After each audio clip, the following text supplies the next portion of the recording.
योगी जी आजकल बड़े खबरों में पाकिस्तान के, और ये भी कहा जा रहा था एक टाइम पे कि अगर मोदी जी नहीं आए तो योगी जी प्राइम मिनिस्टर बन सकते हैं, और अगर योगी जी प्राइम मिनिस्टर बने तो वो बड़े सख्त किस्म के प्राइम मिनिस्टर होंगे और बहुत स्ट्रिक्ट किस्म के एक्शंस जो है वो लोग समझ रहे हैं। आपके ख्याल से वाकई वो इतने कट्टर किस्म के इतने जालिम इंसान है कि अगर वो उन्हें प्राइम मिनिस्टरशिप मिल गई तो वो ऐसी तैसी कर देंगे लोगों की?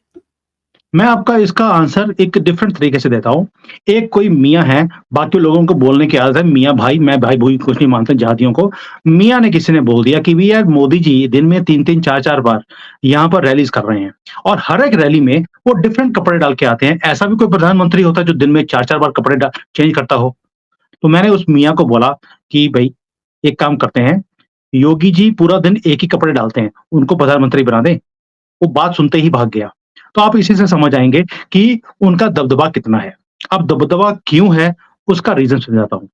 मोदी जी सिर्फ़ बोल देते हैं कि भैया सुधर जाओ, वरना ठीक नहीं होगा। योगी जी टाँग में गोली मार देते हैं। बस इतना ही फ़र्क है। और लेकिन अगर अमित शाह हों, तो पार्सल घर पहुँच जाता है। वो विश्वास नहीं करते टाँग में गोली मारने का, बस इतना ही फ़र्क है।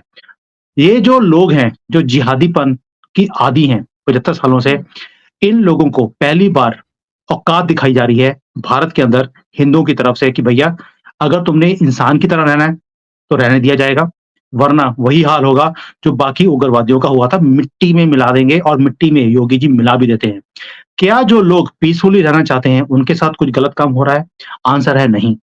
जो जिस भाषा को समझते हैं, उसी भाषा में उनको जवाब दिया जा रहा है और देना भी चाहिए।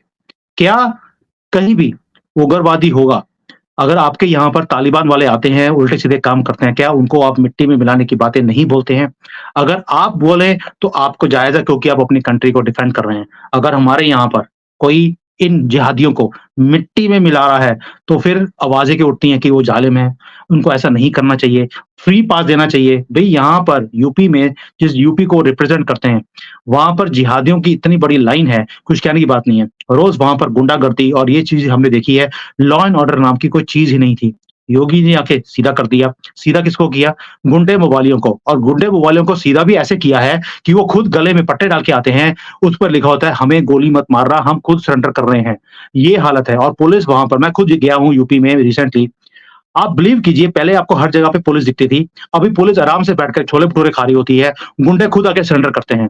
ये है दबदबा। जब लॉ एंड ऑर्डर आपके हाथ में आपने करना हो, तो हर चीज़ पॉसिबल है और इसीलिए उन्हें ज़ालिम की तरह देखा जाता है। बट अदरवाइज़ अगर आप देखें from a country point of view, he has a beautiful model और उनका मॉडल सिर्फ़ भारत में या पाकिस्तान में ही फेमस नहीं है।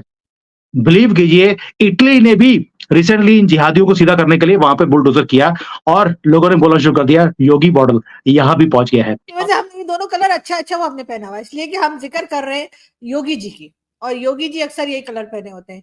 तो उन्होंने जी कहा है कि 6 मंथ्स में जो है वो पाकिस्तान के पास जो आज़ाद कश्मीर या पीओके है, हम उसको ले लेंगे। अभी एक आपके साथ में शो कर रही थी, आपके किसी टीवी चैनल पर आए थे, तो वो डॉक्टर अमजद अयूब मिर्ज़ा आप जानते हैं, तो उनका यही कहना था कि ऐसा हो जाएगा। तो आपको क्या लगता है ये 6 मंथ्स मतलब ये कोई पॉलिटिकल स्टेटमेंट है, योगी जी ने ऐसे ही चलते-फिरते कह दिया, या आप समझते हैं कि वाक़ई में सीरियस है?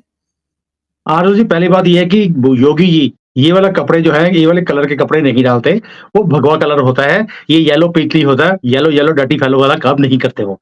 हाँ, काम जो है बड़ा साफ-सुथरा करते हैं। जो गंदगी है उसको कैसे साफ करना है, वो योगी जी से बेटर कोई समझता नहीं है और भारत पे योगी मॉडल जो है वो वैसे भी हुँ। सुपर हिट है। अब योगी जी वैसे तो बोलते नहीं, अगर बोलते हैं तो करके दिखाते हैं। योगी जी ने ये नहीं बोला कि मैं करूँगा, कि पीओके हम ले लेंगे, ऐसा नहीं है। उन्होंने शायद हिस्ट्री आपको याद दिलाने की कोशिश करी है पाकिस्तानियों को। वो कैसे? आपको याद होगा 2019 हम जब 303 सीटें लेकर सेंटर में मोदी जी आए थे, आते ही हमने एक स्यापा था 75 सालों का 370 को दफ़ा कर दिया, 72 हुर्रों के पास परमानेंटली भेज दिया। अब उनको भी पता है कि इस बार जब वो आएँगे, फिर दोबारा से कोई ना कोई बड़ा कांड तो करना ही है और मोदी जी ने बोल भी दिया पहले 100 दिनों में मैंने कोई ऐसे बड़े-बड़े फैसले करने हैं, जो कि बेसिक प्रॉब्लम है देश के अंदर, वो मैंने सॉल्व कर देनी है। अब ये आंकड़े सारी दुनिया लगा रही है, सारे भारतीय लगा रहे हैं कि हो सकता है इस बार पीओके को हम ले लें। अब वो क्यों बोल रहे हैं? इसलिए नहीं है कि 2019 में 370 पूरा किया था, उसमें आधा कश्मीर हमने पूरे भारत का पार्ट बना लिया, वैसे भी पार्ट तो हमारा ही था, लेकिन उसे फॉर्मली हमने बना लिया। इस बार कश्मीर को पूरा करने का टाइम है। ऐसा लग रहा है कि इस बार कश्मीर पूरा करने का जो फैसला है मोदी जी ले चुके हैं। अब उसके रीज़न है 2-3। पहली बात, 2-3 ऐसे छोटे-मोटे आदमी हैं हमारे पास जो जनरली बोलते नहीं हैं, लेकिन उन्होंने भी बोल दिया जो योगी जी बोल रहे हैं। एक तो हैं राजनाथ सिंह, बहुत छोटे से हमारे एक डिफेंस मिनिस्टर हैं। हमारे पास डिफेंस मिनिस्टर एक्चुअल होता है।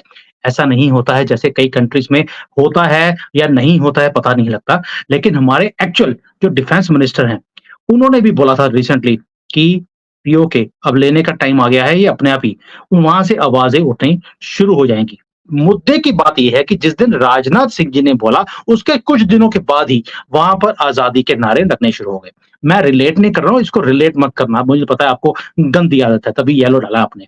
तो तीसरी बात, एक छोटा आदमी आपने और भी है डाला हमारे है पास। येलो सर, हाँ, येलो लेकिन आपने भी मैंने डाला। साथ में दूसरा भी है, मैं मिक्स करके करता हूँ ना, ताकि दोनों तरफ रहे। तो अभी एक तीसरा आदमी है छोटा-सा, उसका नाम है जयशंकर। नाम तो आपने सुना होगा। अब जो जयशंकर जी हैं, उन्होंने आपने कभी भी उनको ऐसे स्टेटमेंट देते हुए नहीं सुना होगा, जो उन्होंने दी है, कि किसी ने सोचा नहीं था कि 370 हम खत्म कर देंगे, वो हो गया।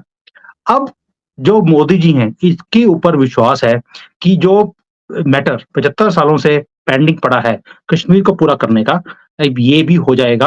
पहली बार पाकिस्तान में पीओके को बचाने की बातें होनी शुरू हो गई हैं, ये जयशंकर जी बोल रहे हैं।